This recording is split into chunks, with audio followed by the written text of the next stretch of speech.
Ok, nós damos uma pausa para dar uma respiradinha para continuar essa aula sobre processo civil. Deixa eu só lembrar você o seguinte, outra vez, eu estou dando aula para quem ainda não tem noções de direito, mas quer fazer o concurso do TJ de nível médio pela primeira vez.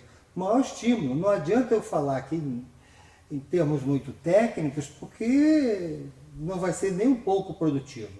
Por isso me perdoe aí quem possa estar percebendo que às vezes eu procuro usar palavras um pouco mais simples para poder dar esse up jurídico a quem não tem noções. Agora, esse meu palavreado vai começar a melhorar. Tá? À medida que vocês vão já entrando no clima do processo civil, a gente vai começar a melhorar um pouco as argumentações, as palavras técnicas, etc. Porque vai ser no concurso, na prova, vão ter palavras técnicas e a gente tem que estar mais ou menos atualizado com elas. Bem, compre o processo civil na banca de jornal, não vai gastar dinheiro. Na banca de jornal, o processo civil está lá. Ou então imprimam no Google, imprimam lá o Código de Processo Civil. Ok? Agora, alguns artigos eu vou começar a citar. Vai anotando no caderno. Quando citar artigo tal, você escreve artigo tal. Vai lá no Código de Processo Civil e leia aquele artigo que eu citei. Aí você, agora eu entendi o que o Silas estava falando, agora estou entendendo. É isso aí que eu quero. Pouco a pouco você vai entendendo, ok? Muito bem. Nós estamos falando sobre... eu não posso esquecer, que eu até anotei para falar para vocês, que a gente vai melhorando a linguagem, falei e tal. A gente vai formar o nosso aqui em casa, o nosso estúdio, e vai melhorar bastante a parte de sonoridade, de luz, né? Mas enquanto não fazemos o estúdio, a gente vai se adaptando aí de maneira bem improvisada aqui no meu escritório aqui em casa, né? Pelo Facebook você pode fazer perguntas, faça perguntas abertas, não é por mensagem não. E aí eu vou respondendo abertamente também, de tal maneira que todos vão lendo quais são as perguntas e vão vendo quais são as respostas, ok? Também essa é uma maneira legal da gente aprimorar os conhecimentos. Eu estava falando sobre jurisdição, depois falei um pouquinho sobre ação, bem superficialmente, depois comecei a falar sobre o processo, etc. Mas eu estava parado na questão da legitimidade. A legitimidade é muito importante, porque se alguém estiver no processo sem legitimidade estar, esse processo será extinto imediatamente. O juiz nem vai olhar o pedido do cara. Nem vai olhar o pedido do cara. Portanto, vai extinguir o processo sem julgamento do mérito. Ok? Então, legitimidade é muito importante. Eu aposto muito na legitimidade no concurso. Porque se abordar a questão de possibilidade jurídica do pedido, se abordar a questão sobre interesse de agir e tal, vai ser meio complicado, porque tem muita doutrina que discute alguns aspectos, mas a legitimidade não se discute muito.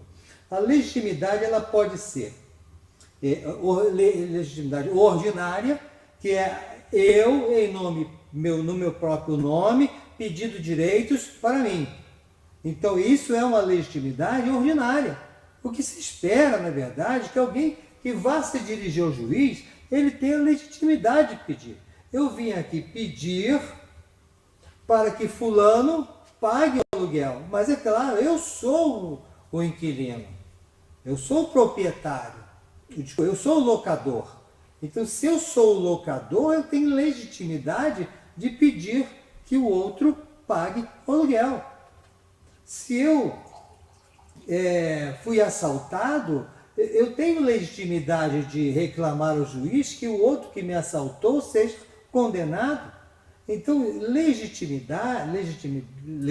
vamos chamar assim, é aquela pessoa que está no processo certo, na hora certa, com o direito certo. Ele pode estar lá pleiteando o direito dele. Essa é a legitimidade ordinária. Agora, existe uma legitimidade também legal que é extraordinária. É alguém, em nome próprio, pleiteando o direito de outro. Por exemplo, o defensor público. Né? O defensor público está lá no processo pleiteando um direito que não é dele, é de outro. é uma legitimidade extraordinária. É possível a legitimidade extraordinária? Claro que é. É legal, ok? Então pode ser que na prova caia alguma coisa sobre legitimidade. Acho que eles vão questionar a legitimidade, se alguém pode estar em juízo, nome próprio, pleiteando um direito que não é dele. Pode. É a chamada legitimidade extraordinária. Lembrar, por exemplo, a ação popular. Somente o cidadão pode pleitear numa ação popular, né, contra um ato que esteja, de um governador, por exemplo, que esteja destruindo o meio ambiente. Eu posso lá, em juízo, eu sou cidadão. A ação popular é aquela que permite ao cidadão ir ao juízo. Se ele não é cidadão, ele não pode ir ao juízo. Se ele é uma firma, não pode ir a juízo. Portanto, só pode ir a juízo o cidadão ajuizar uma ação popular. Outro interessante, por exemplo, uma ação de cobrança. Quem é que pode cobrar? É o credor. Cobrar de quem? Do devedor. Então o credor, ele é legítimo estar no polo ativo de quem cobra. E o devedor, ele é legítimo estar no polo passivo de quem tem que pagar. Pois bem, as ações, elas têm algumas características, né? Vamos falar sobre a ação declaratória. Isso pode cair. O que é uma ação declaratória? É uma ação em que você vai ao juiz fazer o seguinte pedido: seu juiz, declare alguma coisa. Alguma coisa. Então, se eu peço em juízo que o juízo declare alguma coisa, eu estou pedindo que ele venha a proferir uma sentença declaratória. Uma ação condenatória.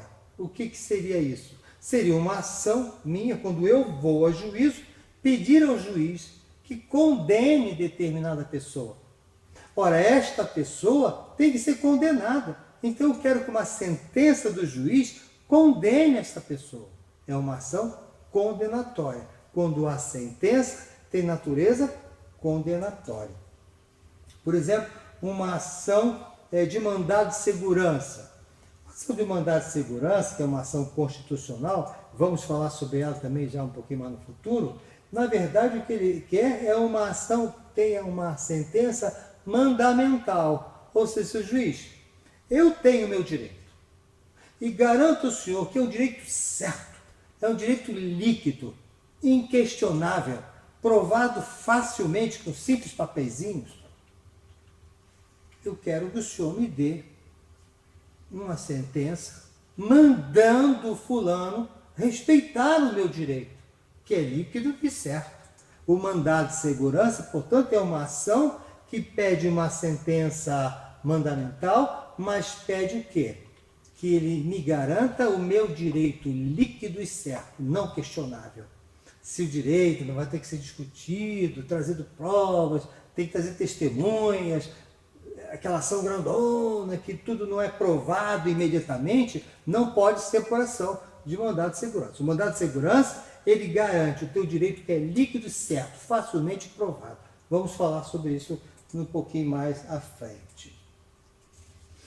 Ok, a ação declaratória incidental, também pode ser que apareça esse termo lá no seu concurso.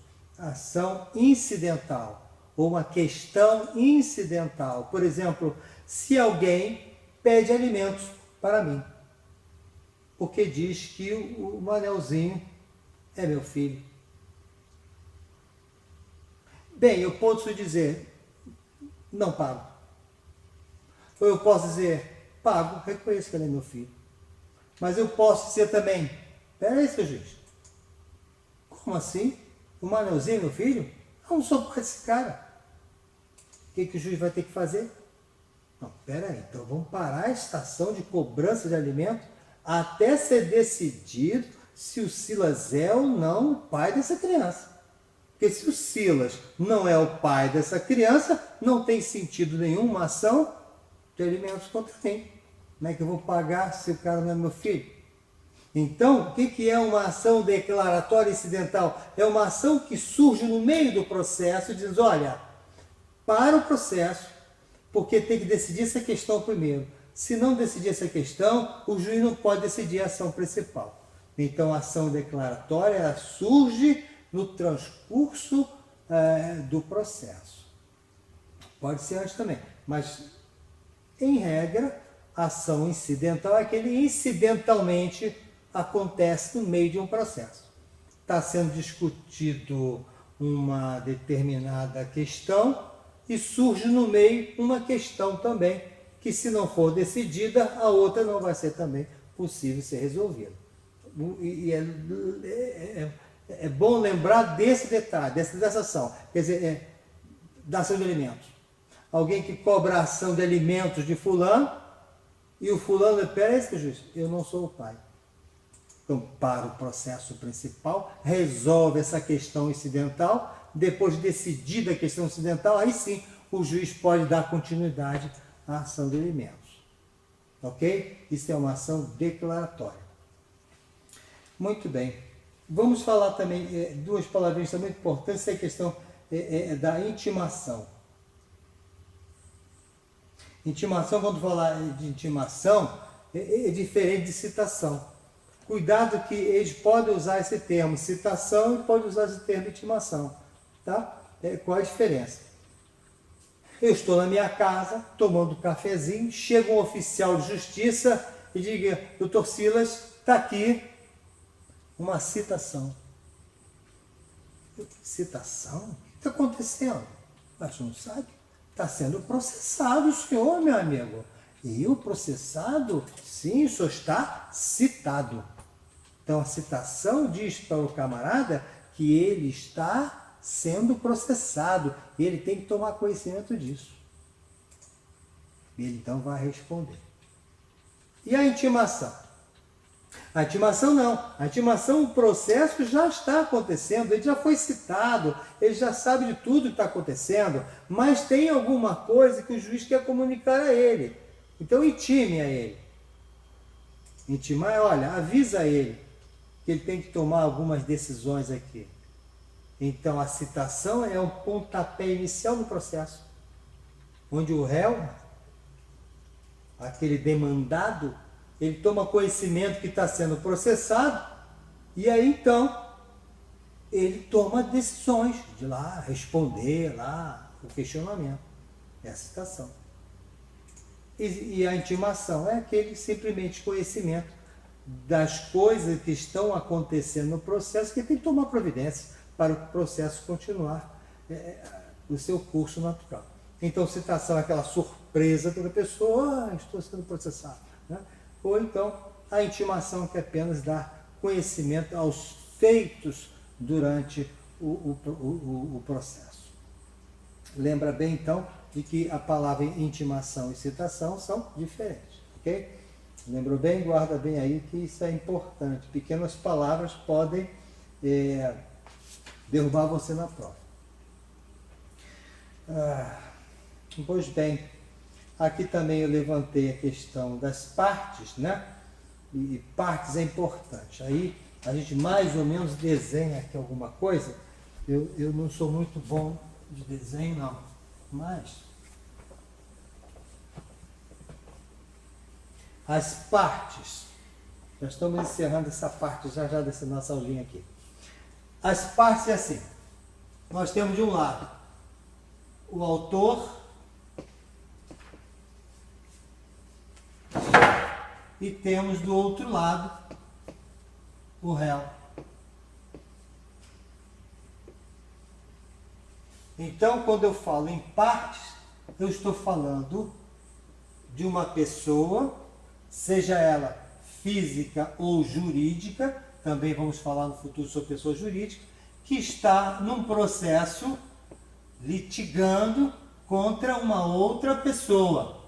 Essa outra pessoa estou chamando em regra o réu. Isso são partes. E o juiz que está aqui em cima? O juiz não é parte do processo. O juiz é um sujeito do processo. mas ele não é parte. Parte é o autor, parte é o réu. O juiz não é parte do processo. Cuidado, também é uma caidinha que pode pegar você na prova. Quais são as partes do processo? Diz autor, réu e juiz. Não, não é. Ok? Guarda bem para você esse pequeno detalhe. O juiz é um sujeito do processo, mas não é parte dele. Muito bem. Vamos falar um pouquinho sobre capacidade processual. Quer dizer, uma coisa é a questão da capacidade civil, né? Lá no Código Civil, lá o artigo 5º e 6º, alguma coisa assim, o 3º e 4º, você vai ver quem é o absolutamente incapaz e aquele que é relativamente incapaz. Isso vai estar falando da questão da mentalidade, capacidade mental, um pouquinho também da idade, etc, etc. Isso é capacidade civil, né? Mas nós estamos falando aqui a capacidade de estar no processo. Pode ser que essa pessoa aqui não esteja em condições de estar, por exemplo, o nascituro, um bebezinho que está dentro da barriga da mãe. Ele não pode ir no processo, mas ele pode ser representado pela sua mãe. Então, capacidade processual todo mundo tem, mas alguns têm que estar representados, outros têm que estar assistidos, coisa que vamos falar também um pouquinho mais à frente. A pessoa é uma pessoa física, é a pessoa natural, e ela nasce quando ela tem vida. A pessoa jurídica é uma ficção jurídica, ela nasce quando são registrados os seus autos constitutivos da empresa, ou da pessoa jurídica. Então, quando se fala em pessoa, as pessoas podem estar no processo, tanto uma pessoa física quanto uma pessoa jurídica. Quando falamos também que as pessoas que estão no processo não tem que ser obrigatoriamente ter uma personalidade, né? Por exemplo, o espólio. O espólio, não sei se vocês se lembram, o espólio, eu vou tirar esse autor aqui, ó. O espólio, o que é o espólio? O espólio é aquele conjunto de bens, né? Conjunto de bens, quando a pessoa morre, deixa. Não esqueça que aquele conjunto de bens, tanto os créditos, patrimônios, mas também com os seus débitos, faz parte também do espólio, daquilo que ele deve também está aqui. Muito bem, esse espólio não tem personalidade jurídica, mas ele pode estar representado, não é verdade? Ele pode estar representado. A massa falida. Massa falida. É fácil lembrar, né? Falida. É de uma empresa, né? No caso, uma firma, sei lá, né? Que foi à falência, né? Quando foi à falência, aquele monte de patrimônios estão aqui no processo. Mas isso não pode tomar iniciativas no processo. Então, essa massa falida estará representada por alguém. Nesse caso seria o administrador, tal, não é interessante falar sobre isso agora. Outra coisa, o condomínio, né? Condomínio. O condomínio não tem personalidade jurídica, mas ele pode estar no processo litigando contra alguém, porque ele vai estar representado pelo síndico e pelo administrador. Pois bem, então, falamos sobre partes, mas o mais importante é que as partes podem ser pessoas físicas ou naturais, podem ser pessoas jurídicas e pode ser entes que nem é personalidade, mas desde que estejam representados no processo. Segundo detalhe importantíssimo, que juiz está no processo, mas ele não é parte. Ele é apenas um dos sujeitos do processo. Ok? Quem são os sujeitos do processo de caso? O juiz e as partes. Ok. estamos quase encerrando essa outra aula. Falta só mais alguns minutinhos. Vamos lembrar a vocês sobre a capacidade postulatória, tá? E com isso a gente vai dar uma pausa para continuar amanhã em outras gravações. Muito bem. Falaremos só sobre capacidade postulatória. Capacidade postulatória é a capacidade de procurar em juízo, ou seja, é o procurador, no caso, quem é o advogado, tá? Ora, eu só posso ir a juízo se eu estiver com o meu advogado lá? Em regra,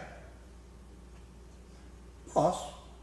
Eu posso ir a juízo. Em regra, não. Desculpa. Em regra, não. Eu vou sempre com o meu advogado, até porque ele conhece todo o processual. Eu não tenho competência técnica para isso, mas o legislador, aquele que criou a lei, vamos chamar assim, editou as leis, publicou-as, inclusive, ele acha interessante que, em alguns casos, você dispense o advogado. E aí você vai sozinho, sem o seu advogado, você adquire a sua capacidade postulatória. Isso você vai fazer, por exemplo, no Ministério Público, você vai lá sozinho. Na juizado especial, até 20 salários mínimos, né? Você vai sozinho, não precisa de advogado. No Ministério do Trabalho, na Justiça do Trabalho, você vai sozinho, não precisa de advogado. Capacidade postulatória. Para você demandar um habeas corpus em favor de alguém que está preso, você vai sozinho, não precisa de advogado. Então, capacidade postulatória não é apenas o advogado que tem. Não. Você pode, em algumas circunstâncias, eu lembro bem, juizado especial, Justiça do Trabalho e habeas corpus. Você pode demandar sem o auxílio do advogado, sem a presença do advogado. Ok? Muito bem. Nós vamos deixar para outra pequena aulinha que vamos dar sobre quem representa você, tá? Vamos falar sobre a representação. Isso vai ser na próxima aulinha, ok? Até lá.